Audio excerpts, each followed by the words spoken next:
liquid cooling your Bitcoin and other crypto mining rigs could be the best financial decision you ever make. But why? Liquid cooling your Bitcoin miners can increase their longevity, which means that your investment in those miners could literally last longer. They will run essentially, potentially near silently. Liquid cooling your miners in the sense of immersion mining, which is basically running oil through them, through a heat exchanger like you see behind me on the VoskCoin immersion mining shed, essentially is like a radiator, right? You're running this liquid that's cooling some sort of component, which is what cools your car, it's what cools these miners.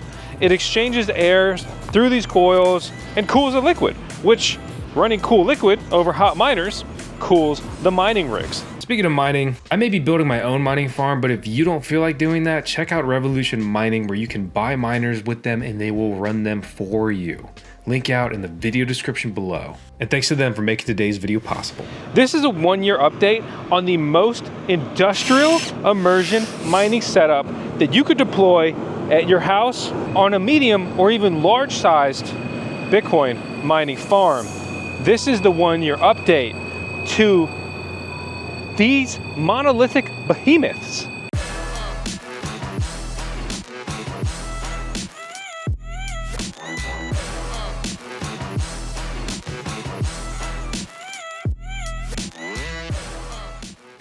If you didn't see our install video, you may not really understand just how big this is. This is as big as I can look, okay? This thing's still bigger than me. This is mounted into concrete on superstrut. The install for these was crazy. It was incredibly challenging, from electrical wiring to, in my opinion, advanced plumbing and everything in between. BiXBiT markets it as a plug-and-play system, and it essentially was plug-and-play, but there was a lot of plugging before you got to play. And I don't mean that as a dig. It's just simply more difficult than some of their competitors' options. But I'm not here to really talk about the competitors to them. This is a 1-year update. So check out our other immersion mining system review videos on those other models if you want to. And I'll also be working on a comparison video that I'll post over the next month or so. So I hope you subscribe to the VoskCoin YouTube channel, which, by the way, hey, I'm Drew Vosk. You're out here on the VoskCoin mining farm.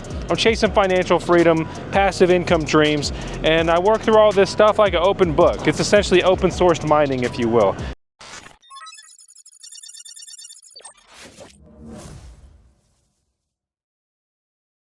Every component in the BiXBiT immersion install, in my research and opinion, was high-end. We installed this, which turned out to be very challenging and took about 10 working days to install both of these systems in tandem.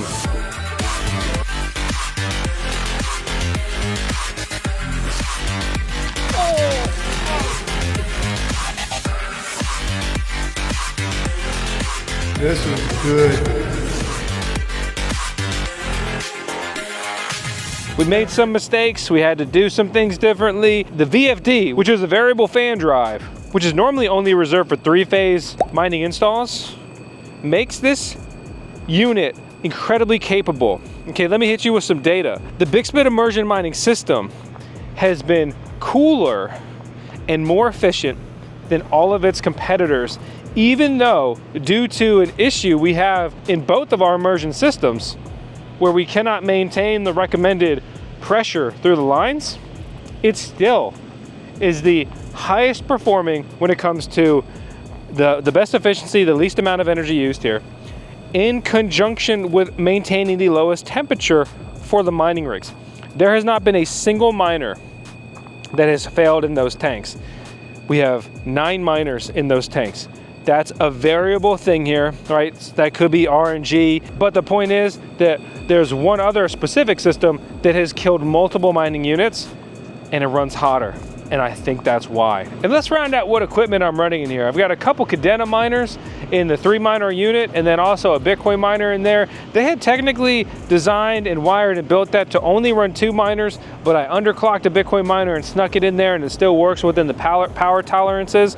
And then in the 6 miner unit, I'm running 4 Bitcoin miners, all S19 series. Actually, one's a T19, which is still technically from the S19 series, if you will. And then I'm running 2 L7s. All those miners have run perfect, flawless, great in those systems.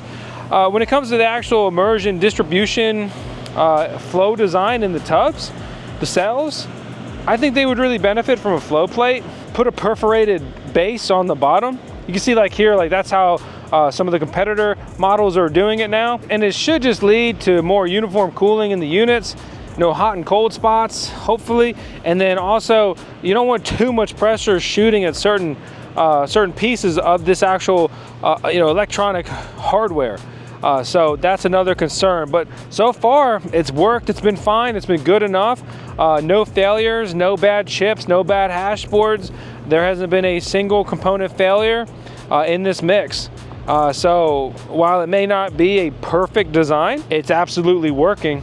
It's absolutely good enough. And speaking of flow plates and how you put the miners in and stuff like that, some companies have come up with the absolute ingenious design to give you little handles to mount on the top to make it so easy to take your miners in and out of the immersion tanks. Very cheap part, very quick and easy to put on, makes your life a lot better in a lot of categories. But BiXBiT did something weird, something different. They don't have any kind of flow plate on the bottom, right? So they have these copper rods that are coming through that are pushing the immersion fluid up, and it creates a loop system to keep your gear cool. But to elevate your miners above the piping, they just give you what's essentially motherboard standoffs. They're kind of a pain to get in. They're a pain if you want to take them out and then you want to switch miners, which we've done. And it's just not a great solution. I would love, again, just to see a flow plate, a flat bottom, and then you can just drop the miners in there quickly, easy, be good to go, and it just would be an improvement to the design. But again, what they have works. I just think that would be a better direction. What does it cost to get into these? You have to reach out to them for a quote. Prices may vary, all that kind of stuff. When we installed this, it was essentially about $1,000 per miner to deploy a system, if not about $1,200 per mining rig to deploy. We had the incredible opportunity to get these in to review, install, and document our experience. They sent us all the components we needed, and that's something that you can request from them and see if they will do that for you too. But they sent everything from the super strut to the hose lines and everything in between. Obviously, we poured that concrete here, and we didn't mount the dry coolers to the building as they recommended. We found that our installation was sufficient enough, and so far on that front, it's been good to go. Want to learn more about crypto mining and network with some of the biggest names in the space? Check out Mining Disrupt, the world's largest Bitcoin mining expo. It's taking place this year from March 25th to 27th in Florida.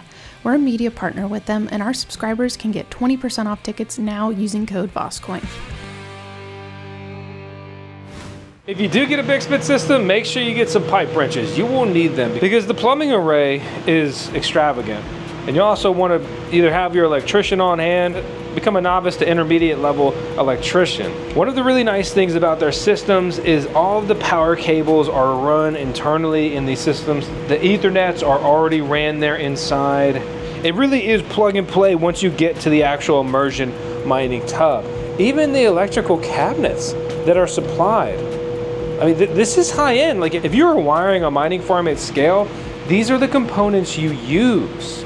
This is truly what happens if you take a full-scale industrial grade Bitcoin mining farm and shrink it down to a bite-sized level, right? So this is the wiring cabinet for the BiXBiT, which is the BiXBiT 6 miner. BiXBiT is our nickname for it. And then this is the VFD cabinet for the BiXBiT, right? Like these aren't some Chinese knockoff parts. These are ABB, these are Eaton breakers. This is as nice as it gets. I also cut a drock meter into the side, so we just cut out this little side panel, and then we wrapped our donut around one of the feeds here. And what that does is give us a real-time readout of its voltage, the current amp draw, the hertz of electricity, the power factor, the watts, and then the cumulative power consumption, which we've maxed out how far the drock meter can count, which sucks, pretty annoying. I didn't know these maxed out, but if you get to 65536 kilowatt hours, then that's where it'll stop reading. Whereas you can see here on this metered PDU we have, the cumulative power consumption over here is 110,000 kilowatt hours. By my estimate, this would be over 200,000 kilowatt hours cumulative at this point. Between both of these units, 73 watts in that one, and then about 36 watts in this unit. I love that you get a real-time temperature readout on these VFDs. The BiXBiT has a nicer VFD than the Little Bit. The Little Bit just gives you the temperature here and you can adjust the settings. These came in Russian, which was pretty frustrating. We had to look up some videos and kind of try to do it backwards and flip through the menus. Eventually, we figured it out thanks to this like really random video we found on YouTube. But the VFD for the BiXBiT is even nicer because not only does it give you the temperature of the fluid, it gives you the fan spin percentage. So like we're only spinning at 30% fan capacity, and it is at 1.7 amp power draw for the actual fan system. It's also on REM mode, and this is very important to have it on REM mode. We didn't receive it on REM mode, which would have been very nice. So if it's not on REM mode, what happens is the system could power cycle, you turn it back on, and the VFD will not kick on with the same settings. In the REM mode, in the event of a power cycle, it'll fire back up and everything's good to go. You can instantly cut these systems on and off, right? You click the red button, it'll shut off. It pulls essentially the breakers out and cuts the power. You hit the green button, you'll re-engage it. These do not automatically power back on in the event of a power outage. I have to come out here and manually push this green button. There's pros and cons of that, but generally I find that to be a con. If everything's good to go, I want this thing just to kick right back on. We don't have a ton of power outages. It's not the end of the world, but some of the competitors will basically automatically come back on and be good to go, but a few have to be manually engaged. And BiXBiT are a few, and both BiXBiT models are like that. The instructions are detailed, they are long, and to be frank, they are daunting. This printout is literally all of the critical pages of the instructions. There's even more than this, but this was everything that I thought we needed to print off to complete the install. They gave me a bunch of wiring slack. I could come back and clean up these wires a little bit more. You can see a bunch of slack over here as well. One of those black cables is just an Ethernet cable to the switch. They both have an Ethernet cable that comes out of them, so then they have an internal switch. So that is a part that if all your miners aren't getting electricity on the inside, your internal switch may be bad, and that would be quick and easy to swap out in the event that that's what happened. Here's a big negative though. These dry coolers, they make this terrible metallic sound, both of them. It's kind of ear grating. I don't know why. Something to do with the components and design they have. I have many other dry coolers. None of them sound like that. Man, speaking of other dry coolers, it's always something out here. Looks like this fan has failed. No wonder that dry cooler is running so hot. But that's a recent failure because we've checked that semi-recently. This is a different dry cooler. It's running about the same amperage of miners, and I think you could probably tell how quiet it is on this side of the shed. So this is the quiet level that could be achieved if BiXBiT were to change their design. Due to the elevated height of these dry coolers, basically nothing gets in the back of them. It's not something you have to worry about cleaning. We tried everything in the world under the sun that we could think of to seal these things up, but we were never able to get them to just completely seal.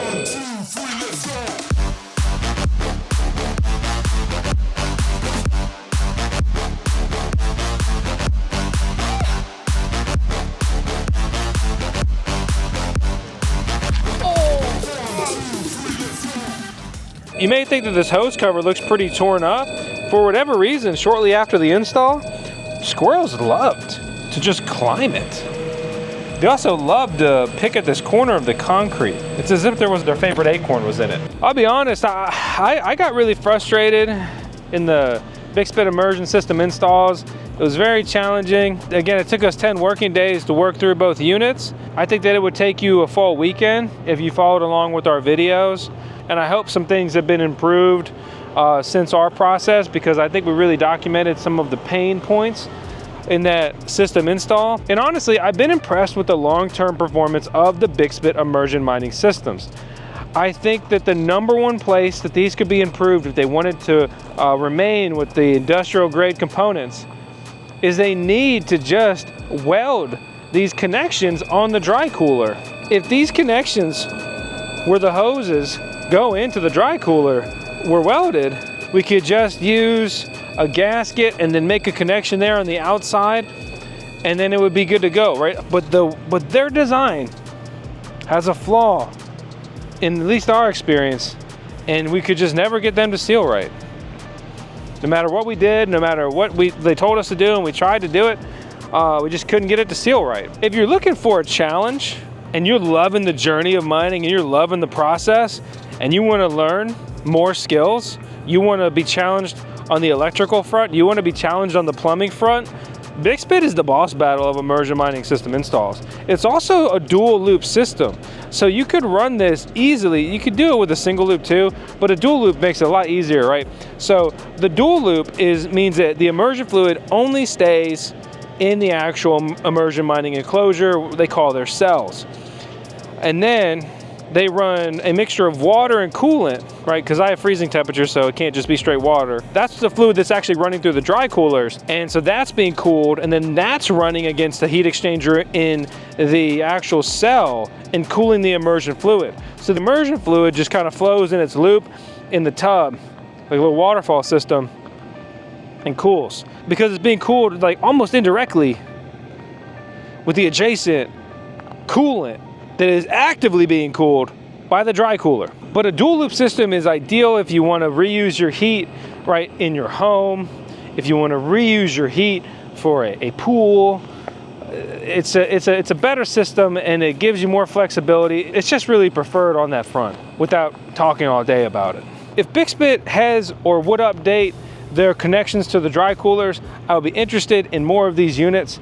But because of that pain point and the fact that we could never solve the leak, leading to a pressure drop, which may just eventually lead to a point where our system stops cooling until we get it back up to whatever pressure it will hold, because it's been consistently losing pressure over time, but like a lot in the beginning and then very slowly, like kind of parasitic leak. That's my biggest gripe and issue with the system. I personally prefer single loop systems because out here I'm not reusing this heat, and so a single loop system is very easy. You connect the hoses to the tub and the dry cooler, and then it runs the immersion fluid through it, and it significantly reduces your installation time. The downside is if you ever have a leak, you're gonna have immersion fluid wherever that leak is. If you had a leak with a dual loop system, you're leaking water and coolant, which is much cheaper, much preferred, much easier to clean and deal with than immersion fluid, which is essentially oil, right?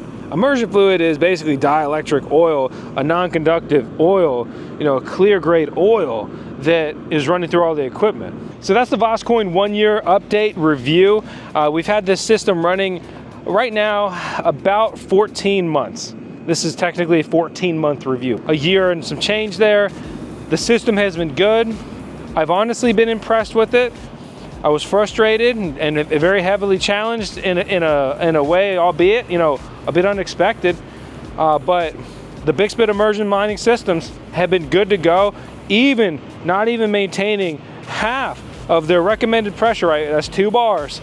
We are at 1 and below bar pressure here in the systems right now, and the pressure is so low when the dry cooler is not running, because it only runs when it needs to. Like, it oftentimes gets everything so cool and shuts off and saves power. When it's not even running, it won't even register any pressure. That's how little the pressure is in the lines. We only see pressure when there's actually flow in the lines. But yeah, it's good to go. There's been no minor failures, even with the caveats of everything I've explained in this video. It runs, let them eat, keep mining, passive income.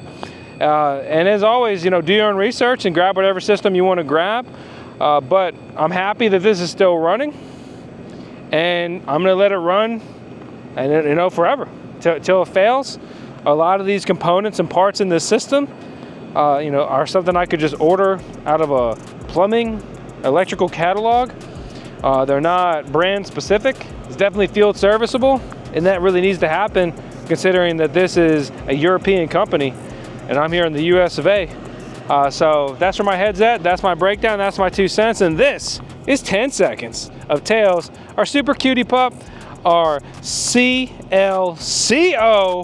Congratulations, Tails, on one of your recent promotions, the Chief Liquid Cooling Officer here at VoskCoin. But there's one thing more important than any of that, is if you're subscribing. I hope you are. I hope you like the content. Let me know in the comments any questions you have. I'll check back. I'll answer them if I can. And appreciate you. Hope you have a good one.